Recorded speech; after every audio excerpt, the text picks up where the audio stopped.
માંજલપુર વિધાનસભાની પેટા ચૂંટણી યોજાઈ રહી છે ત્યારે કોંગ્રેસના ઉમેદવાર ભીખાભાઈ રબારી ભવન સ્કૂલ ખાતે પોતાના મતાધિકારનો ઉપયોગ કરવા માટે પહોંચ્યા હતા। આ દરમિયાન તેમની સાથે વડોદરા કોંગ્રેસ સમિતિના પ્રમુખ ઋત્વિજ જોશી પણ પહોંચ્યા હતા।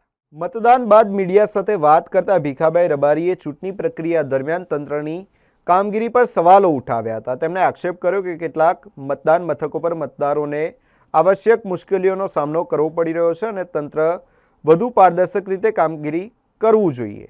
ભીખાભાઈ રબારીએ જણાવ્યું કે માંજલપુરમાં પરિવર્તનનો માહોલ જોવા મળી રહ્યો છે અને મતદારો કોંગ્રેસના પક્ષમાં મતદાન કરી રહ્યા છે। તેમણે વિશ્વાસ વ્યક્ત કરતા કહ્યું કે આ પેટા ચૂંટણીમાં કોંગ્રેસની જીત નિશ્ચિત છે અને લોકો વિકાસ તેમજ જનહિતના મુદ્દાઓને ધ્યાનમાં રાખીને મતદાન કરી રહ્યા છે। તેમણે વધુમાં આચારસંહિતાના ભંગના આક્ષેપો પણ કર્યા હતા। બીજી તરફ શહેર કોંગ્રેસ પ્રમુખ ઋત્વિજ જોશીએ ભાજપ પર આચારસંહિતાના ઉલ્લંઘનનો આરોપ લગાવતા જણાવ્યું કે આ મામલે કોંગ્રેસ કલેક્ટર કચેરીમાં સત્તાવાર ફરિયાદ નોંધાવશે।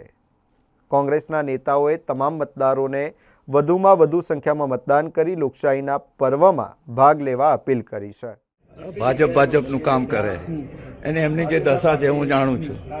હું મારી વાત કરવા માંગુ છું કે હું કોણ છું કે આ વડોદરા શહેરની અંદર મારું 50 વર્ષનું રાજકારણ છે।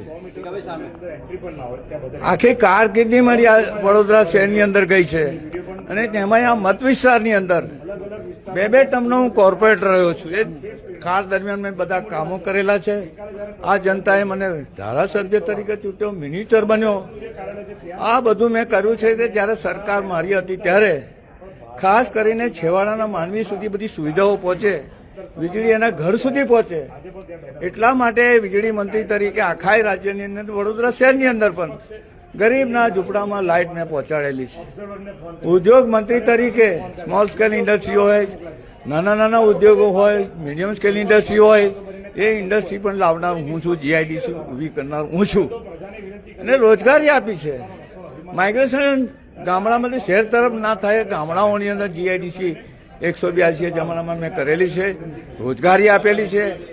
આ બધું મેં કરેલું છે એટલે લોકોને એ વખતે મેં લાભ આપ્યા છે। એ લોકો મને યાદ કરે છે કે આ તો તમે મને ઘર આપ્યા છે, મને નોકરી આપી છે।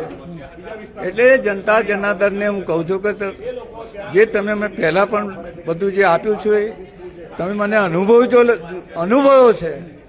હવે મને તક આપો કે આ શાસન સામે મારે લડવું છે, તમારા ન્યાય માટે લડવું છે।